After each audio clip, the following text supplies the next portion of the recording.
Welcome back to another episode of Off the Shelf Book Talk with Book Lovers. I'm Elizabeth Nelson, here as always with Kay Johnson. And Kay, what have you been reading? Well, I am back into John Sanford, Minnesota author John Sanford. I am rereading some of his Prey series. Okay. There's, I don't know, like 30 some books in the series. So if you go back toward the beginning, I read those, 5 years ago, so I don't remember them. Yeah. So I'm rereading those. So right now I'm reading Silken Prey. It's about a politician, Minnesota politician, tight election, and so they do some dirty tricks on the competition. Like a and smear now campaign or somebody's something? missing. Okay. And so Lucas Davenport, the BCA agent, is on the job, and anyway, he doesn't ever quit. Yeah. And so that's what I'm reading literally right now. Right I was reading it out in the parking lot before I came in. So what are you reading? I recently finished a book by Simone St. James called The Haunting of Maddie Clare. And this book is set in 1920s England. And Sarah goes to work as an assistant for a guy who travels around looking for ghosts in Ghostbuster. all the different places in England and trying to debunk if their actual hauntings are real or fake. And so his assistant isn't able to go with him because he's gone. So he hires her and they go to this town. And there's a lady there that has a ghost in her barn. The ghost's name is Maddie Clare. And Maddie does not like people going in her barn. And Maddie very much has anger issues and is not a very nice person. And so the book follows her, and then of course the guy's assistant comes back, and it's interesting because it's interesting in the fact that it focuses on who Maddie was, what happened to Maddie, why is she in the barn, and what is she hanging around for? Why doesn't she like men?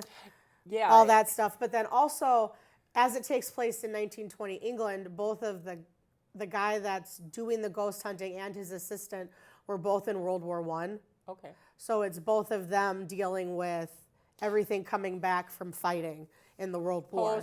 So like the one guy has a bunch of burns because he went into a burning barn, I think, or the barn was I remember if the barn was set on fire when they were in it or they went into the barn to save people. Okay. And so they've both got some PTSD or whatever, shell shock, what they were calling it back then.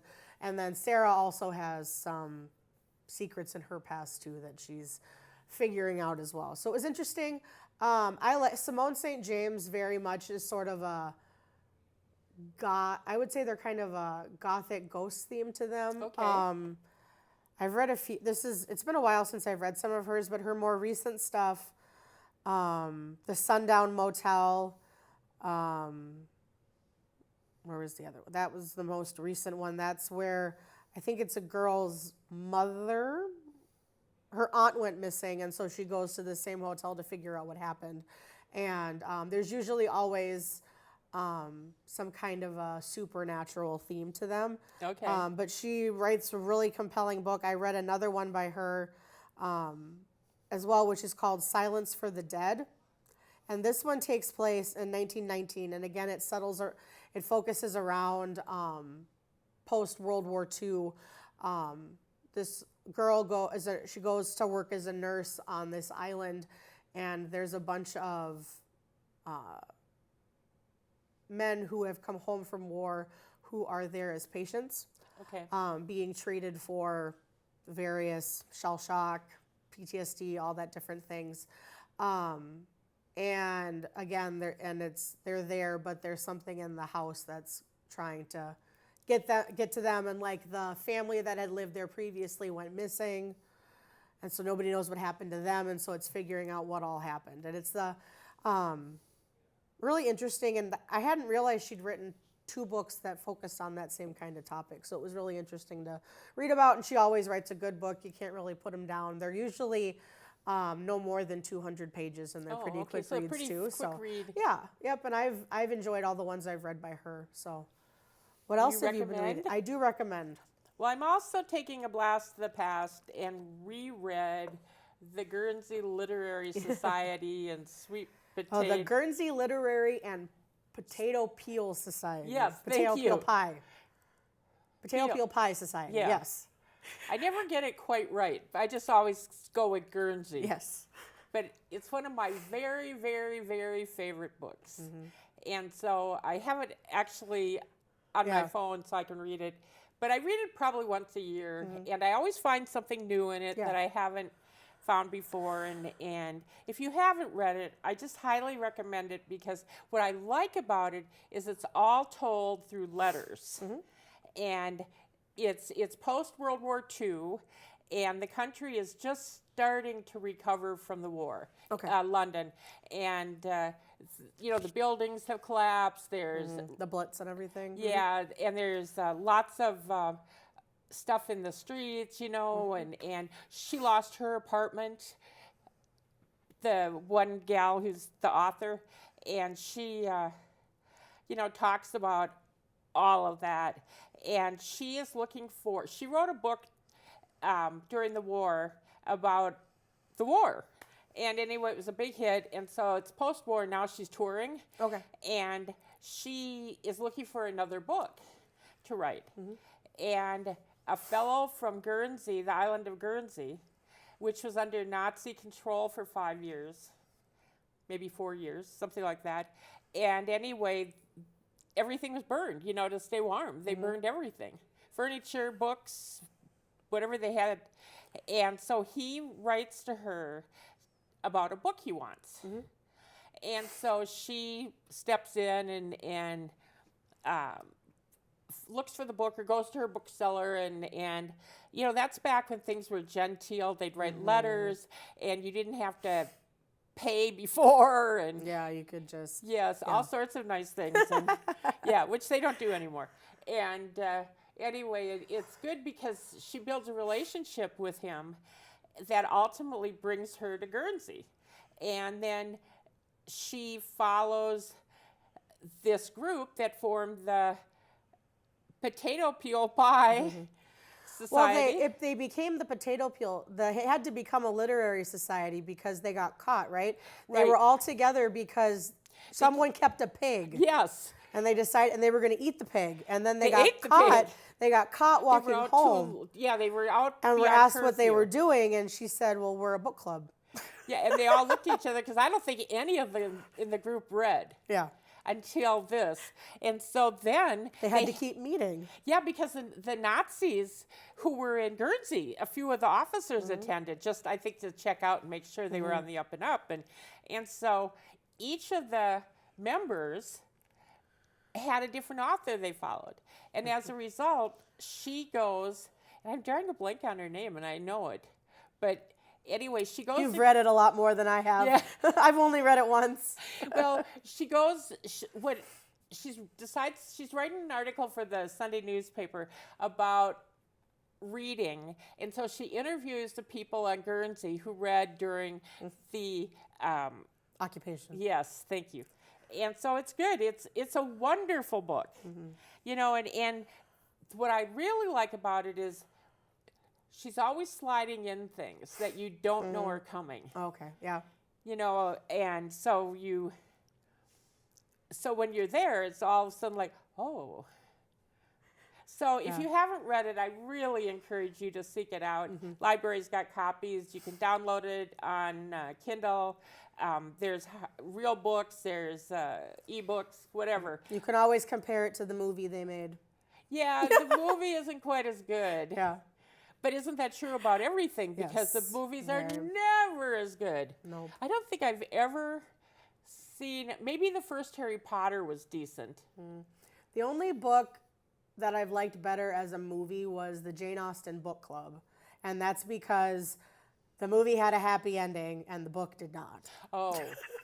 So they actually changed So, the ending. yeah, so Jane Austen book club, I'm drawing a blank on the author right now, but it's basically this group of people get together and each of them, they're going to read through all of Austen. And it's originally formed because one of the ladies, her husband leaves her. And so it's her, a friend of theirs, her daughter, and then a couple of another friend of hers, and then two random people join in. And so each one is going to take a book, and we'll host the book club each month, and they're going to read through them all. And it's how, through reading her books, her different books, kind of impact what's going on in their lives, and help them get through the time. And in the book, everything ends up in the movie, everything ends happy, and in the book, I did not like the way it ended. So that would probably be my only one that I have had that I preferred the movie to the book. But otherwise, everything is different in my brain, so.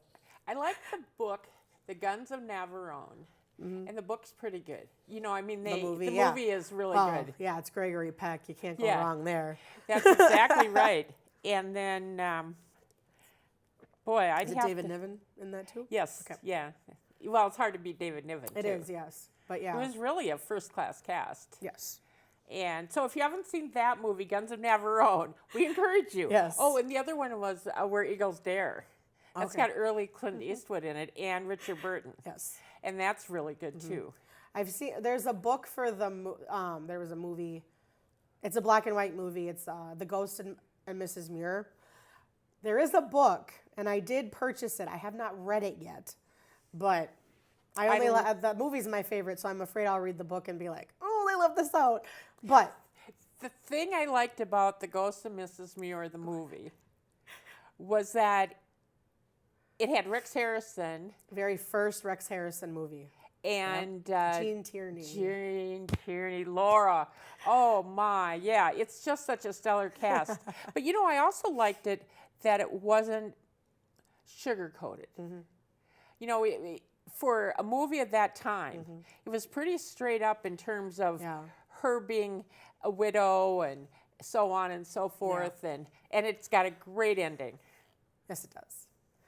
Well, if we're going to stick with the English theme that we seem to have going right now, I finished a book by Dr. Susie Edge called Mortal Monarchs, 1,000 Years of Royal Deaths. Oh my, that's a cheery book. Yes. So, Susie, so I found her originally on social media. She was originally in college to become a biochemist, and then she switched over to medical practice and was a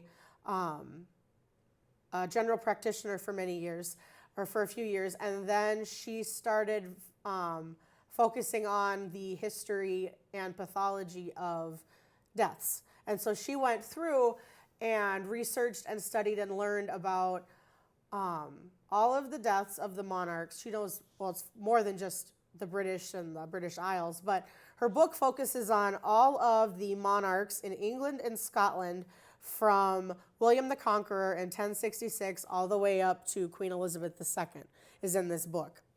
And it's really funny because she started out with making these videos on social media showing how all the monarchy, how it breaks down in the family tree, so that you could see like how Prince Charles or King Charles second, third, whatever he is, I can't keep track, is connected to William the Conqueror. And she would do these really funny videos where it would be like, so he got to the throne in this year, and then he got sick and he died. but then the thing with social was he got sick and then he died. But it's okay because he had a son and he was also called, or she would do whatever. And she had a really great just kind of way of presenting it. And so she wrote this book, and so every chapter is about a different monarch and what they kind of did, and then what happened to them. And, you know, some of them were killed in battle. Some of them had dysentery. We're going to go with that. Different things that happened. Though I will say the beginning of the book is much more interesting than later in the book when we have modern medical science coming in and people stopped fighting on battles and stuff like that, because then they just started dying of being old. And their chapters are a little shorter. But you prefer the bludgeoning? Well, everybody does. It keeps everything interesting, you know. But and it's interesting because like she touches on, you know, like Richard III. He was always portrayed by William Shakespeare, as you know, the Hunchback, and as having murdered the two princes in the Tower. And so she kind of talks about different pieces of that. And I will say that she is a doctor. She does not pull punches when describing the end, certain things that could happen, or the fact that, there was no embalming in the early days of people dying, and so things would happen to the bodies, and they're a little descriptive sometimes. So don't read it when you're eating. FYI. But and then she also wrote a book that I don't know if I started it. I think it's still on my list, but it's called Vital Organs: A History of the World's Most Famous Body Parts by the same doctor. And so this is like somebody's ear, or like Marilyn somebody's Monroe. toes, or Percy Shelley's heart that wouldn't burn, or the Birkin heart. They were serial killers who were involved with the body snatchers. His skeleton is on display in Scotland, I believe. And so she's talking about all those different things. And they're very interesting, but she just, you kind of feel like she's talking to you and telling you everything about them, but it's not like a professional, like, it's this not like a person was lecture. 5'2", 75 pounds and whatever. But she just has a really nice way about talking about it, and I really enjoyed it. And it's kind of interesting because you find with social media the way it is, you can find people. And like, I never would have known about this book if I hadn't have seen a video of her explaining how all of King Henry's wives were related to him in some way. No wonder the bloodline is. Well, it's a shallow pool in the English royalty, but Yes, I think so. I really enjoyed it. I'll keep it. Plus the cover has a very, I don't know if you can really see it, but has a very interesting. Oh yeah. It's a guy getting his head chopped off, which happened to a few of them. I'm sure Liz will The put a bigger picture up. guillotine.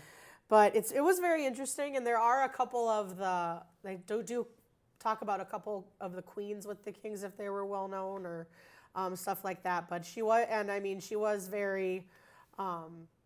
The book came out. I think she actually had to hold the book coming out because I think Queen Elizabeth died, and so then they had her add a chapter in to keep her book up to date. So I don't know if that means there'll be new copies when further royalty passes away, but it's very interesting. And it's interesting because, America is separate in its own thing, but we don't have a monarchy, and monarchies can be very interesting, especially the English monarchy. Well, yeah, because there's lots of, yes, especially if you saw movies like Mary, Queen of Scots, and all of that, and all of those, and of course Henry VIII, who changed the religion, so he could marry again.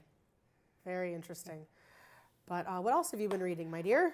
I enjoy Robert Parker, who created Spencer with an S. Yes. Spenser, like the poet. And anyway, Robert Parker died several years ago, and his books have continued with another author writing them. And remarkably, they're really good. Oh, good. You can't really, usually you can tell. Yeah. There's something about the voice changes, but not in these. They're really good. But they're, like I said, 50-some, and so I'm kind of rereading those too, as I am with the John Sanford ones. And the library here has many of them, or can get them if they don't have that particular book. So I encourage you, if you like Private Eyes and the same characters appearing often in book after book after book, which I do. And so I would encourage you to read Robert Parker and John Sanford, because both of them have reoccurring characters, which I really like.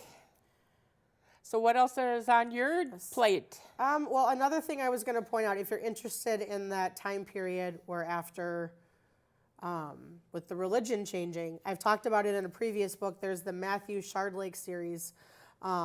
And Matthew Shardlake is a lawyer who is involved in Cromwell, worked for Cromwell during that time where they're shutting down all the abbeys. Yep. And the very first book is called Disillusion, and it is he is sent to a monastery because another person who does the same job as him who was sent there was murdered. Oh. And so they have to go and figure out what happened and try to hush it all up. And, of course, it's one of those situations where it's somebody who feels very strongly in the cause, has his faith tested a little bit. So, Do they have and there priest holes? I'm sure they do. I don't remember. I don't think they had it in that one because he's at the monastery, and I believe other people start dying too and some other stuff. But that's a whole series, and I haven't read beyond the first one of that, but I know a lot of people really enjoy that. If you're looking for anything Tudor related, there's a never-ending list of books out there that people have written about the royalty, whether they're fact or fiction. Yeah, that's true. Anything else you want to touch on this episode? I was just going to mention that if you're a Patterson fan, he has a new series out called, it's got Holmes in it, Sherlock Holmes. Yeah, there's 3, and they have the names of the... Holmes is one, and I forget who the other 2 are. But anyway, the second book is out now. It just came out. Okay. And it's called something like Holmes is Missing. Okay. And they're good. I mean, Patterson is an easy read. He's written a zillion books. Well, he is always on the bestseller list. Well, he's not really writing all on his own anymore. No, either. no, no. He's got 95,000 other people writing with him, including Dolly Parton and Bill Clinton and all and kinds of people. Hillary. And Hillary. So, but yeah, and so we have actually reached the end of our time for this week. So, Oh, wow. Okay. If you have any books you'd like us to read, or if you've read anything we've talked about and you want to give us your feedback, reach out to us on Facebook or our email at offtheshelfbooktalk@gmail.com, and we'll see you next time.